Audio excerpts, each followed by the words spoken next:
Hello guys, स्वागत है आपका सिटीजन जी चैनल पर। और आज आप देखने वाले हो 2013 में रिलीज हुई Canadian post apocalyptic sci-fi thriller movie the colony का ब्रेकडाउन। इसके डायरेक्टर हैं जेफ रेनफ्रो। इसमें अपोकलिप्स का कारण और कॉन्सेप्ट एकदम अलग है और अपोकलिप्स वाले प्लॉट में एक एडिशन भी है जो हम सब देखना चाहते हैं। असली थ्रिल उसी से आएगा। मूवी हिंदी में भी अवेलेबल है, देखना चाहो तो जरूर देख सकते हो। फिलहाल ज्यादा देर ना करते हुए जल्दी से ब्रेकडाउन स्टार्ट करते हैं।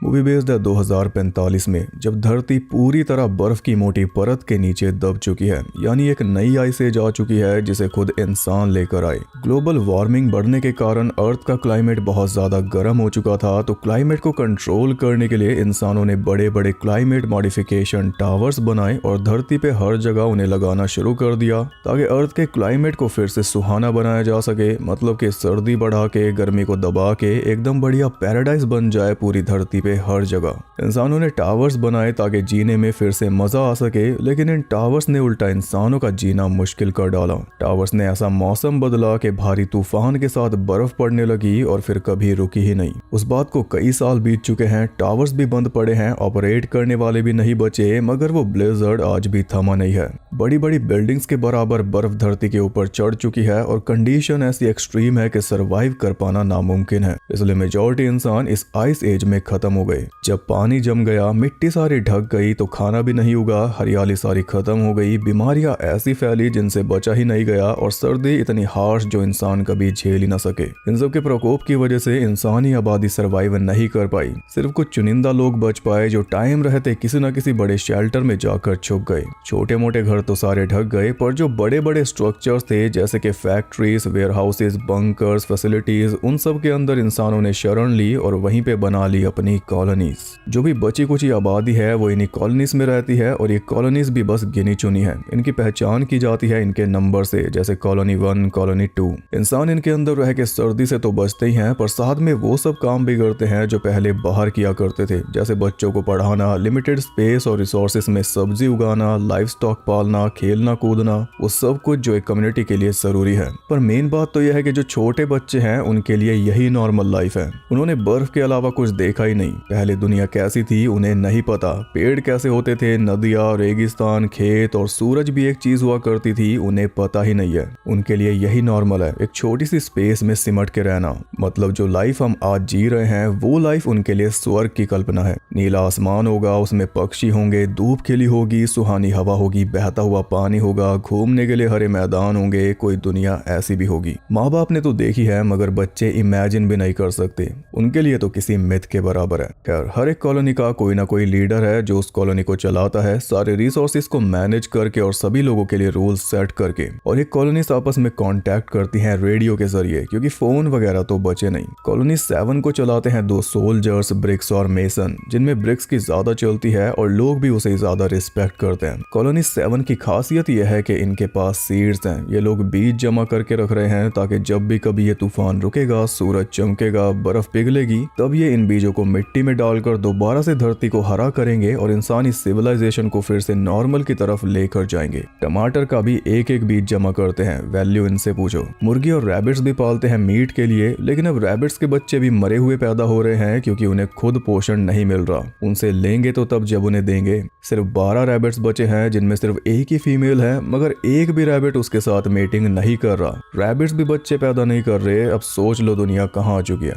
ये सारा इंट्रोडक्शन हो गया, अब हम मूवी की कहानी पे आते हैं। हम कॉलोनी 5 में एक कपल को देखते हैं जो किसी से बचकर भाग रहे थे, लेकिन भाग नहीं पाए और जो भी उनके पीछे था उसके हत्थे चढ़ के मारे गए। इसके बाद हम आते हैं कॉलोनी 7 के बाहर, जहाँ पे सैम अपने काम में लगा हुआ था। तभी मेसन और विक्टर हेल नाम के बीमार बूढ़े व्यक्ति को बाहर लेकर आते हैं गोली मारने के लिए। बढ़ती बीमारियों के खतरे को देखते हुए कॉलोनी 7 में एक नया रूल बनाया गया है। पिछले हफ्ते फ्लू ने 20 लोगों की जान ले ली थी, उसके बाद ये रूल बनाना ही पड़ा। जिसे भी फ्लू होगा उसे क्वारंटीन कर दिया जाएगा ताकि इन्फेक्शन बाकियों में ना फैले। क्वारंटीन के अंदर ही उस बीमार व्यक्ति को दवाई दी जाएगी, फिर उसका टेस्ट होगा और अगर वो बेहतर नहीं हुआ तो उस पर दवाई वेस्ट नहीं की जाएगी, जो कि ऑलरेडी बहुत कम है। बाकियों की बेहतरी के लिए उस बीमार व्यक्ति को कॉलोनी से बाहर निकाल दिया जाएगा और उसे 2 चॉइस दी जाएगी, या तो बंदूक वाली गोली खा के मर जा या फिर इस बर्फीले तूफान में भाग जा। मतलब कि उसे मरना ही है, बस वो चुन सकता है कि उसे कैसी मौत चाहिए, आसान या फिर मुश्किल। हैल ने चुना कि मैं तूफान में भटकना चाहूंगा, लेकिन मेसन ये चॉइस उसे दे ही नहीं रहा, जो कि कायदे से उसका अधिकार है। मेसन उसे गोली मारना चाह रहा है क्योंकि मेसन का कहना है कि हैल भटकने के बाद वापस आएगा और बाकियों में बीमारी फैला देगा, इसलिए उसे गोली मार देना बेहतर है बाकियों की सेफ्टी के लिए। यही सर्वाइवल है। सैम ने आके मेसन को रोका तो मौका देखकर हैल ने भागने की कोशिश की, लेकिन मेसन ने गोली मार के उसे वहीं पे लेटा दिया। मेसन के इसी रवैये की वजह से उसे कोई पसंद नहीं करता। उसने खुद रूल तोड़ दिया, लेकिन उसे कोई परवाह है नहीं। इस बात की शिकायत सैम ने ब्रिक्स से जाकर की, जिससे ब्रिक्स भी हैरान हुआ, पर ब्रिक्स के पास और बड़ी प्रॉब्लम थी ध्यान देने के लिए। ब्रिक्स ने सभी लोगों को जमा किया मीटिंग के लिए, और यहाँ पे हमने देखा कि बच्चे और कोई स्किल तो सीख नहीं पा रहे, इसलिए हाथ की सफाई सीख रहे हैं। चीजों की कमी है, इसलिए ऐसे ही हाथ मार लेते हैं। एक चोर बच्चे ने ब्रिक्स से टकरा कर उसका लाइटर चुरा लिया, लेकिन ब्रिक्स ने उसी टाइम वापस भी ले लिया। खैर, मीटिंग बुलाई गई है कॉलोनी 5 को लेकर, जहाँ से कुछ घंटे पहले डिस्ट्रेस सिग्नल आया था और अब उनसे कोई कांटेक्ट नहीं हो पा रहा। कॉलोनी 5 के साथ कॉलोनी 7 का पैक्ट है, इसलिए चेक करने वहां पे जाना ही होगा कि वो सब ठीक है या फिर नहीं। मेसन इसके खिलाफ था क्योंकि उसका कहना था कि हमारे पास खाने की कमी है, सप्लाईज की कमी है, और जो भी वहां पे जाएगा क्या पता वो कोई नई बीमारी लेकर आ जाए, हम अपनी जान को खतरे में क्यों डालें। पर ब्रिक्स ने उसकी नहीं सुनी। ब्रिक्स तो जाएगा ही, और साथ में वो डेक्स्टर को लेकर जा रहा था, पर डेक्स्टर ने हामी नहीं भरी क्योंकि उसकी वाइफ को फ्लू हुआ पड़ा था, और ये बात उसने जैसे तैसे सबसे छुपा रखी थी। उसे पता था कि अगर वो चला गया तो उसकी वाइफ पकड़ी जाएगी और मेसन उसे गोली मार देगा। डेक्स्टर को परेशान देखकर सैम बोला कि मैं चलूंगा। अब भी एक और पर्सन की जरूरत थी, तो विक्टर के बेटे ग्रेडन ने हाँ बोल दिया, जबकि वो बहुत छोटा है फिर भी तैयार है। उसके माँ बाप उसे रोक रहे थे, फिर भी वो माना नहीं। जाने से पहले ब्रिक्स ने सैम की गर्लफ्रेंड काई को इंचार्ज बना दिया, जो कि मेसन को बिल्कुल भी पसंद नहीं आया। सबके सामने उसकी बेइज्जती हो गई। उसके मुताबिक तो सही फैसले सिर्फ वही ले सकता है, पर ब्रिक्स ने उसकी एक ना सुनी। अब काई जो है वो बहुत समझदार है। कॉलोनी 7 के पास एक सैटेलाइट का एक्सेस है थैंक्स टू ब्रिक्स। उस सैटेलाइट के जरिए काई पूरी धरती को छानती रहती है कि कहीं ना कहीं एक जगह ऐसी जरूर मिलेगी जहां बर्फ की चादर नहीं होगी, खुला आसमान होगा। एक ना एक वेदर मॉडिफिकेशन टावर को तो ठीक कर ही लिया होगा किसी ने, पर सैम को ये सब परियों की कहानी लगती है। खैर, मीटिंग खत्म होते होते डेक्स्टर की वाइफ ने छींक दिया, जिसकी वजह से सब फटाफट वहां से भाग गए। दोनों पति पत्नी को उसी टाइम क्वारंटीन में डाल दिया गया, सिर्फ फॉर्मेलिटी के लिए। ब्रिक्स के जाते ही मेसन दोनों को निकाल के मार देगा। खैर, पूरी तैयारी करके वो तीनों कॉलोनी 5 की तरफ निकल पड़े, और यहाँ पे बड़ी बड़ी बिल्डिंग्स को धसा हुआ देखकर आप बर्फ की परत का अंदाजा लगा सकते हो। स्ट्रीट लाइट्स देख लो।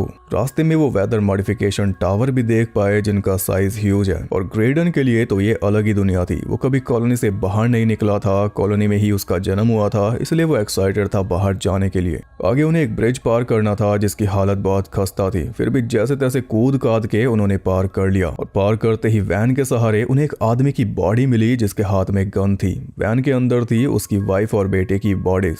यानी पहले उस आदमी ने अपनी वाइफ और बच्चे को गोली मारी होगी, और आखिर में अपने आप को, क्योंकि सर्वाइवल का उनके पास कोई रास्ता बचा नहीं होगा। वो दिनों आगे बढ़े तो उन्हें क्रैश हुआ हेलीकॉप्टर मिल गया, जिसके अंदर वो रात बिताने के लिए रुक गए। और ग्रेडन ने पहली बार कोई हेलीकॉप्टर देखा, और ये भी उसके लिए फैसिनेटिंग बात है कि आसमान में कुछ उड़ता भी होगा कभी। सैम भी यहीं आसपास ब्रिक्स को मिला था जब वो बच्चा था, तब से आज तक इसके साथ है। ग्रेडन उसकी कहानी में दिलचस्पी दिखा रहा था, इसलिए सैम ने उसे सब कुछ बताया कि वो कॉलोनी का हिस्सा कैसे बना। सैम बताता है कि जब ये बर्फबारी चालू हुई तो उसकी फैमिली ने एक माइन में जाके शरण ली, जहां पर और भी फैमिलीज थी और उनके पास सप्लाईज भी थी। लेकिन एक समय ऐसा आया जब उनकी सप्लाईज खत्म हो गई और उन्हें अपने पालतू जानवरों को खाकर गुजारा करना पड़ा। कुत्ते और घोड़े थे तो भूख मिटाने के लिए उन्हें खाना शुरू कर दिया, लेकिन वो भी खत्म हो जाने के बाद सैम के डैड और कुछ लोग शहर की तरफ निकल गए कुछ खाने की तलाश में, लेकिन वहां से कभी लौटे नहीं। उनके जाने के बाद हालात और खराब हो गए, लोग मरने लगे, जिसके चलते सैम को अपनी बहन और माँ के साथ वहां से निकलना पड़ा। लेकिन वहां से निकलते ही बर्फीले तूफान में ऐसे फंसे कि तीनों ही एक दूसरे से अलग हो गए।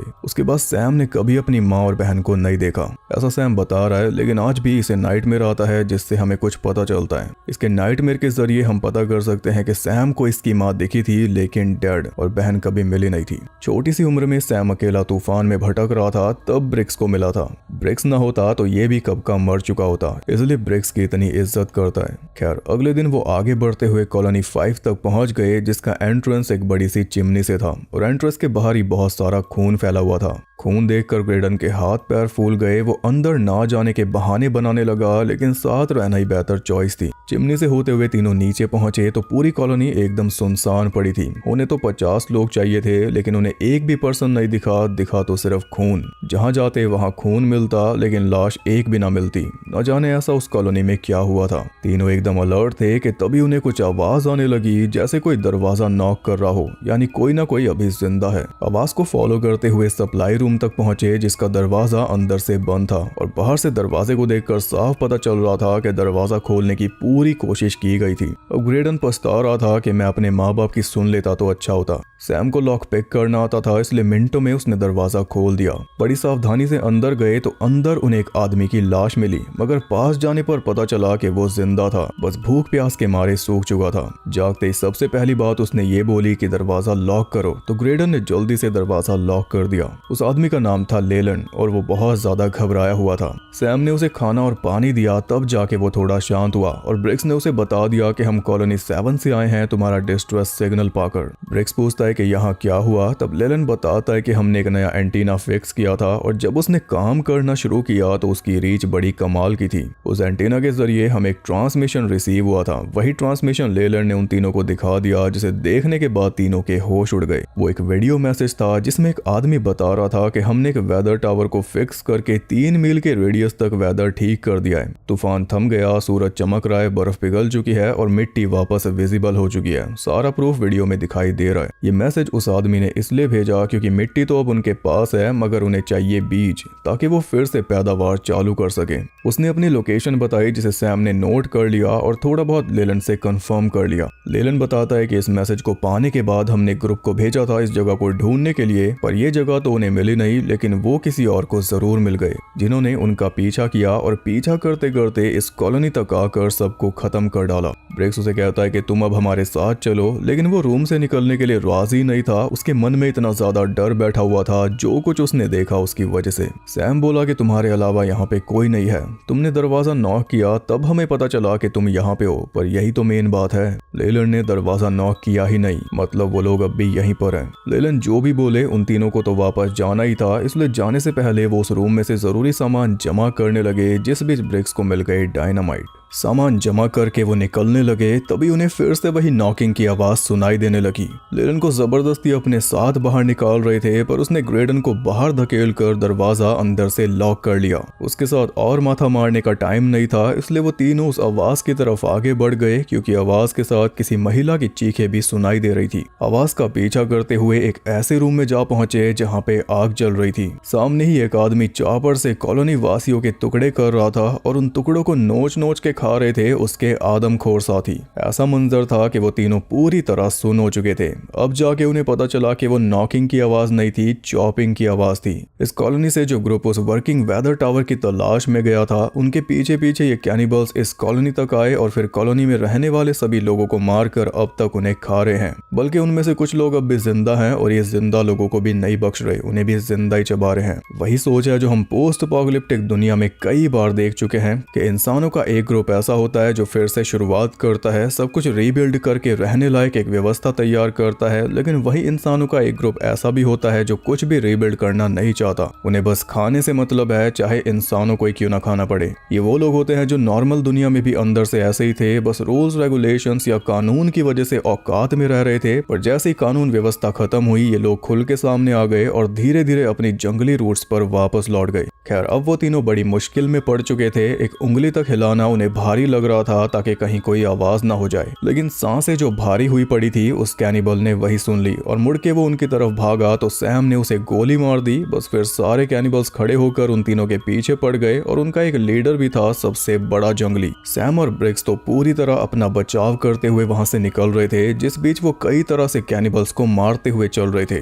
लेकिन ग्रेडन डर के मारे पहले ही भागकर उन दोनों से अलग हो चुका था। बस इसी के चलते कैनिबल्स के हत्थे चढ़ के बहुत बुरी मौत मारा गया। ब्रिक्स ब्रिक्स और सैम ने उसके हथियारों को तो मार डाला मगर उसे बचा नहीं पाए। पूरा इंटेंस माहौल हो चुका था। कैनिबल्स की चीखें गूंज रही थी जिनसे ऐसा लग रहा था कि बस आ गए। और इस माहौल को और खतरनाक बना रहा है फिल्म का म्यूजिक। उन दोनों को खुद नहीं पता था कि वो कब मर जाएंगे, फिर भी पैनिक करने के बजाय आगे बढ़ते रहे और यही मूव उनके काम आया। कैनिबल से बच के दोनों चिमनी के रास्ते बाहर निकल आए और जाते जाते डायनामाइट से चिमनी को तबाह कर दिया ताकि कैनिबल्स बाहर ना निकल पाएं। वापस अपनी कॉलोनी की तरफ चल दिए, लेकिन तूफान वर्स होता जा रहा था, इसलिए उसी हेलीकॉप्टर में रुककर रात बितानी पड़ी। सैम हैरान था कि ऐसा कैसे हो सकता है, पर ब्रिक्स को जरा भी हैरानी नहीं थी। वो पहले भी देख चुका है कि जब इंसान जंगली हो जाता है तब वो कुछ नहीं सोचता। भूख इंसान को पागल कर देती है और अगर एक्शन का कोई कॉन्सिक्वेंस ना हो तो जंगली भी कर देती है। ये कॉलोनी बसाने से पहले ब्रिक्स और मेसन जिस स्टेडियम में राहत कार्य कर रहे थे वहां पे 20,000 लोग जमा थे।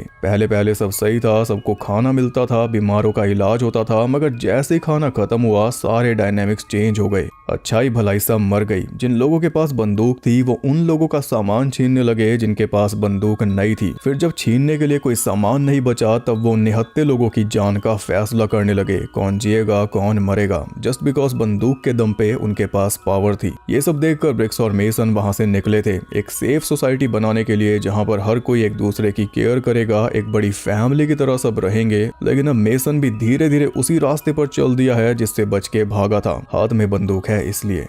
खैर अगली सुबह दोनों बाहर निकले तो देखते हैं कि कैनिबल्स उनके पीछे पीछे आ रहे थे, उनके फुटप्रिंट्स का पीछा करते हुए। ऐसे तो कैनिबल्स उनकी कॉलोनी तक पहुंच जाएंगे और वहां भी वही तबाही मचा देंगे। उन्हें रोकने का बस एक ही रास्ता है, वो ब्रिज। ब्रिक्स ने डायनामाइट जला के ब्रिज पे रख दिया ताकि बीच में से ब्रिज टूट जाए और कैनिबल्स उस पार रुक जाएं। लेकिन तेज हवा की वजह से डायनामाइट बुझ गया और तब तक कैनिबल्स काफी करीब आ चुके थे। ब्रिक्स उसे दोबारा जलाने जा रहा था तो सैम उसे रोकने लगा कि तुम मारे जाओगे, लेकिन ब्रिक्स को पता था कि अपनी बसाई हुई कॉलोनी को बचाने के लिए उसे क्या करना है। सैम उसे रोके ना, इसके लिए सैम को चित करके वो जल्दी से डायनामाइट की तरफ भागा और किसी तरह उसे दोबारा जलाकर मेक श्योर करने लगा कि वो बुझे ना, यानी अपने हाथ में ही उसने डायनामाइट को पकड़े रखा। इस बीच कैनिबल से भी टक्कर ले रहा था, लेकिन डायनामाइट उसने छोड़ा नहीं। लड़ते हुए डायनामाइट के साथ खुद भी फट के मर गया, पर जाते जाते ब्रिज तोड़ के अपने लोगों और कैनिबल्स के बीच गैप बना गया। अब लीडर सैम को ऐसे देख रहा था मानो बोल रहा हो कि तुझे छोड़ूंगा नहीं, चाहे कुछ भी कर ले। सैम भागकर वापस अपनी कॉलोनी पहुंचा जहां पे मेसन डेक्स्टर और उसकी वाइफ को बाहर ले आया था गोली मारने के लिए। उसकी वाइफ को तो मेसन ने मार डाला, पर डेक्स्टर को मारता उससे पहले काई बाहर आ गई और उसने मेसन के ऊपर गन तान दी। तभी सैम चिल्लाया तो काई उसकी तरफ भागी और इस मौके का फायदा उठाकर डेक्स्टर भी भाग निकला। तो मेसन ने काई और सैम दोनों को ही अलग अलग जगह पे कैद कर दिया और साफ बता दिया कि अब से इंचार्ज मैं हूँ, वही होगा जो मैं कहूंगा। सैम ने सबको बताया कि ब्रिक्स और ग्रेडन दोनों मर चुके हैं। कॉलोनी 5 को कैनिबल्स ने तबाह किया था जो अब हमारी तरफ बढ़ रहे हैं। हमें जल्द से जल्द यहाँ से निकलना होगा वरना हम भी नहीं बचेंगे। मैं एक ऐसी जगह जानता हूँ जहाँ पे बर्फ पिघल चुकी है, हम वहाँ पे जा सकते हैं। लेकिन मेसन ने सैम की बात पे ध्यान ही नहीं दिया। उसे लगा कि ये बकवास कर रहा है, वो तो इग्नोर करके चलता बना। पर यहाँ पे काम आ गया वो चोर बच्चा। इस बार मेसन से टकरा के उसने चाबी चुरा ली जिससे सैम फ्री हो गया। फिर उसने जाकर काई को फ्री किया और सैटेलाइट पे काई को दिखा दी वो जगह जहाँ पे सर्दी नहीं थी। सैटेलाइट व्यू से डबल कंफर्म हो गया कि वो जगह सच में है। सैम ने जल्दी से कुछ बीज बैग में डाले और पूरी तैयारी कर ली निकलने की, मगर मेसन ने उसे रोक दिया। पर तब तक वैसे भी बहुत देर हो चुकी थी। कैनिबल्स आ चुके थे और साथ में लाए थे डेक्स्टर का सर। अब जाके मेसन की सांसें फूली क्योंकि उसे कोई ऐसा दिख गया जो सर्वाइवल के लिए उससे भी ज्यादा बेचैन था। सारे फाइटर्स को साथ ले जाकर वो एंट्रेंस पे खड़ा हो गया कि जैसे कैनिबल्स अंदर आएंगे गोलियों से भूने जाएंगे। लेकिन वो ये बात भूल गया कि कैनिबल्स भी है तो इंसान ही, दिमाग उनके पास भी है, तभी तो यहाँ तक पहुंचे हैं। एंट्रेंस से आने के बजाय कैनिबल्स आ गए वेंट्स के थ्रू, जिसके लिए कोई भी तैयार नहीं था। कैनिबल्स ने ऐसा अटैक किया कि अलग अलग रूम्स में छुपे लोग भी उनका शिकार बन गए और जो लोग एंट्रेंस पे खड़े थे उन पे भी पीछे से अटैक हो गया, जिसमें मेसन भी जख्मी हो चुका था और वो तो मर ही जाता अगर सैम उसे ना बचाता तो। लेकिन इसके बदले में मेसन ने क्या किया, सबको मरने के लिए छोड़कर अकेला चुपचाप वहां से भाग निकला। ये कर रहा था ब्रिक्स की बराबरी। वो एक रूम में जाकर छुप गया, सैम और काई के मुंह पे ही दरवाजा बंद करके। वो तो ब्रिक्स की बेटी नारा ने उसके सर पे मारा, तब जाके वो नीचे गिरा और इतने में नारा ने उन दोनों के लिए दरवाजा खोल दिया। उनके साथ एक कैनिबल भी अंदर आ चुका था जिसे काई ने भून डाला। इधर विक्टर लीडर से भिड़ चुका था, पर लीडर ने पलक झपकते ही उसका खेल खत्म कर दिया। अब सारे कैनिबल्स उस दरवाजे को तोड़ने में लग चुके थे जिसके पीछे बचे हुए लोग छुपे हुए थे और दरवाजा बस टूटने ही वाला था। तब सैम ने वेंट के जरिए सबको बाहर निकालना शुरू किया, मगर मेसन जाने के लिए राजी नहीं था। इसलिए जाते जाते सैम उसे एक गन दे गया कि जो करना है कर। गन से कुछ होने वाला नहीं था क्योंकि कैनिबल्स पूरा झुंड बनाकर टूटने वाले थे। इसलिए जैसे ही कैनिबल्स अंदर आए, मेसन ने गोली मारकर एक सिलेंडर को ब्लास्ट कर दिया, जिसकी चपेट में आकर मेसन के साथ सारे कैनिबल्स भी जल गए सिवाय लीडर के। वो घुस गया वेंट के अंदर जहाँ पे सैम के साथ उसकी भिड़त हो गई। दोनों लाइफ स्टॉक वाले रूम में जा गिरे जहाँ पे लीडर सैम को अच्छी तरह पीसने लगा। सैम ने उससे पूछा कि तुम्हें क्या चाहिए, तो वो बोला और ज्यादा, असली इंसान है। वो सैम को खत्म करने वाला था, बस तभी सैम के हाथ एक रॉड लग गई जिससे मार मार के सैम ने लीडर की खोपड़ी क्रश कर डाली। पर फिर भी वो मरा नहीं था, इसलिए एक ब्लेड से उसकी खोपड़ी आधी करके उसका अंत करना पड़ा। कॉलोनी पूरी जल रही थी, इसलिए जल्दी से बीज वाला बैग उठाकर वो बाहर निकल गया और फिर जो भी लोग बचे थे उन सबको साथ लेकर चल दिया उस गर्म जगह की तरफ जहाँ पर एक नई शुरुआत हो पाएगी और वो चोर बच्चा भी वहाँ पे हाथ साफ कर पाएगा मिट्टी के। इसी के साथ ये मूवी होती है खत्म। मूवी ऐसी है कि इसका फर्स्ट हाफ और सेकंड हाफ एकदम अलग है, और जब सेकंड हाफ शुरू होता है तो बहुत जल्दी खत्म हो जाता है। ये मूवी आराम से 2 घंटे की बनाई जा सकती थी, उससे थ्रिल और दहशत और ज्यादा बढ़ जाती। लेकिन 16 मिलियन का जो बजट है वो मेनली इसके VFX पे लगा है। जैसे कि आपने देखा ही, एकदम खतरनाक VFX थे, तो उसी में सारा पैसा लग गया, इसलिए कई सीन स्क्रिप्ट में से काटने पड़े होंगे। वरना अगर कैनिबल्स वाले प्लॉट को और टाइम दिया जाता तो ये मूवी एकदम 30 डेज ऑफ नाइट की तरह बन सकती थी, क्योंकि कैनिबल्स का लुक उन वैम्पायर से सिमिलर था और बर्फ वाली सेटिंग तो थी ही। ये जो कैनेडियन मूवीज होती हैं ये हॉलीवुड मूवीज के पूरे पैकेज के तौर पर बनाई जाती हैं। जैसे इस मूवी में इतना कुछ है, sci-fi, post apocalyptic, horror, thriller और उसमें भी कैनिबल्स, यानी कई तरह की हॉलीवुड मूवीज का मिक्सचर है। लेकिन इतना कुछ डालने के चक्कर में कुछ भी ठीक से दिखा नहीं पाए, ना ही बता पाए। कैरेक्टर्स को हमने जाना ही नहीं। ये चोर बच्चा क्या ब्रिक्स का ही ग्रैंडसन था, वो भी हमें पता नहीं चला, वरना था तो वो नारा के साथ ही, और नारा ब्रिक्स की बेटी थी ये भी हमें एंड में जाके पता चला, बल्कि उसकी कोई बेटी थी ये भी हमें पता नहीं था। हैल को गोली मारी, डेक्स्टर की वाइफ को गोली मारी, डेक्स्टर मारा गया, लेकिन हमारा किसी के साथ कोई कनेक्ट था ही नहीं। बस कैनिबल्स का खौफ हमारे अंदर ठीक से बैठ गया था, सिर्फ उस एक सीन की वजह से, वो जो कैनिबल चॉपिंग कर रहा था उसकी वजह से। कुल मिला के बात यह है कि कमियां इस मूवी में कई हैं जो बेहतर हो सकती थी, फिर भी ये मूवी ठीक है अगर आपको कैनिबल्स देखने थे अपोकलिप्स के टाइम पे। तो अब आपको मूवी कैसी लगी बता के जरूर जाना, और वीडियो पसंद आई तो लाइक कर देना। ऐसी और वीडियोस देखने के लिए चैनल को सब्सक्राइब कर सकते हो, और इंस्टा चलाते हो तो फॉलो भी कर सकते हो वहां पे। मैं आपसे मिलूंगा अगली वीडियो के साथ, तब तक के लिए सबको बाय।